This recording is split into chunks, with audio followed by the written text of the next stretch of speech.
We Are the World, today's call for environmental unity.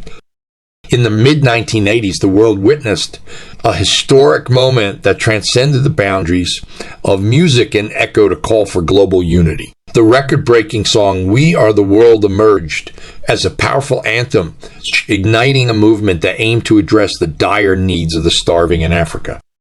I'm really feeling that we need that type of effort now, addressing the damage to the environment and how we can work together to reverse climate change. Is anyone else feeling that? The journey of that song from conception to realization was nothing short of a Herculean effort, showcasing the team spirit of some of the world's most iconic musicians. The brainchild of Michael Jackson and Lionel Richie, We Are the World brought together a group of talented singing superstars featuring legends such as Stevie Wonder, Bruce Springsteen, and Cyndi Lauper, to name just a few.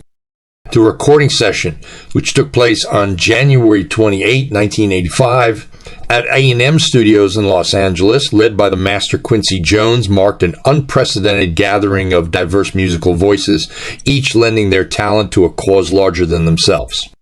The intention behind the song was clear: to raise funds for famine relief in Africa, particularly Ethiopia, where millions were suffering from the devastating effects of drought and famine. The iconic chorus sung by the ensemble proclaimed a universal message of compassion and shared responsibility, reminding us that we are all interconnected as one global community.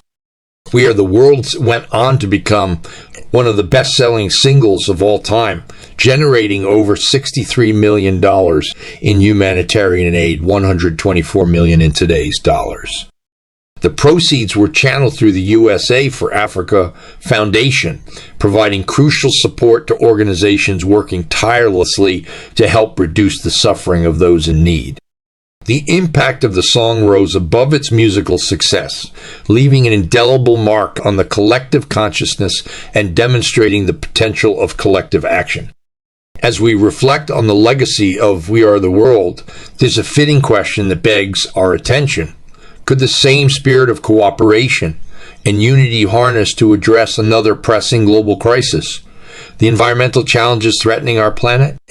The parallels between the call for famine relief in the 80s and the current state of our environment are striking.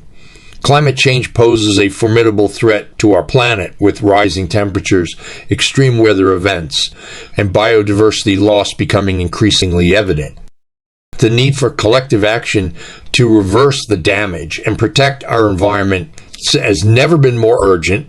Imagine a world where the same passion that fueled We Are the World is directed towards environmental conservation. What if we could assemble a diverse coalition of scientists, activists, policymakers, and artists to collaboratively address the environmental challenges we face? Just as the song emphasized our shared humanity, a collective effort to combat climate change would underscore the interconnectedness of all living beings on Earth. The lessons from We Are the World serve as a moving reminder that when we unite for a common purpose, we can achieve remarkable feats. We Are the World stands not only as a musical masterpiece, but also as a symbol of what humanity can accomplish when we come together for a noble cause. As we confront the environmental crisis before us, let the spirit of this iconic anthem inspire us to come together once again, this time for the well-being of our planet. The power to make a positive impact lies within each of us, and by working together, we can create a symphony of change that resonates across generations. My optimistic dream would be to repeat this incredible feat with some of today's top artists bringing much needed attention to this urgent climate change issue. Can you just imagine?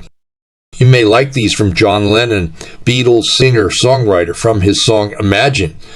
You may say, I'm a dreamer, but I'm not the only one. I hope someday you'll join us and the world will be as one. Thank you for listening, and see you on my next episode.